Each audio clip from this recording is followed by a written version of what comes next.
অর্থনীতির গণতন্ত্রায়নের তাগিদ দিয়েছেন সাবেক বাণিজ্যমন্ত্রী আমির খসরু মাহমুদ চৌধুরী। বিটিএমএ আয়োজিত সেমিনারে তিনি বলেন, নতুন সম্ভাবনা নিয়ে কথা বলতে হবে। বিদেশি বিনিয়োগকারীদের যেন মনে না করেন তাদের সাথে বৈষম্য করা হচ্ছে। ব্রিটিশ এমপি রূপা হক বলেন, দুটি পরিবার বাংলাদেশের রাজনীতিকে 54 বছর নিয়ন্ত্রণ করছে।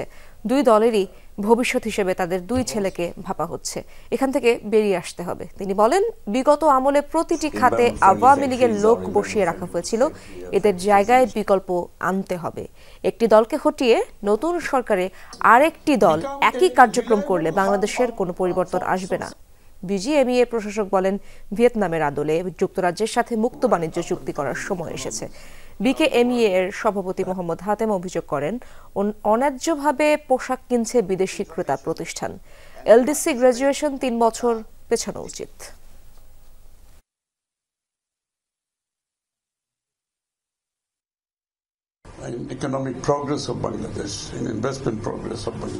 অর্থনীতির গণতন্ত্রায়ন করতে হবে, বাণিজ্যের ক্ষেত্রে আরো উদার হতে হবে। সমস্ত বড় সুযোগ সুবিধা কেন পোশাক খাত পেল, অন্য 20টি সম্ভাবনাময় খাত কেন পেল না সেটি ভেবে দেখা দরকার। সবার জন্য সমান সুবিধা নিশ্চিত করা গেলে কস্ট অফ ডুইং বিজনেস নিজস্ব গতিতে কমে যাবে।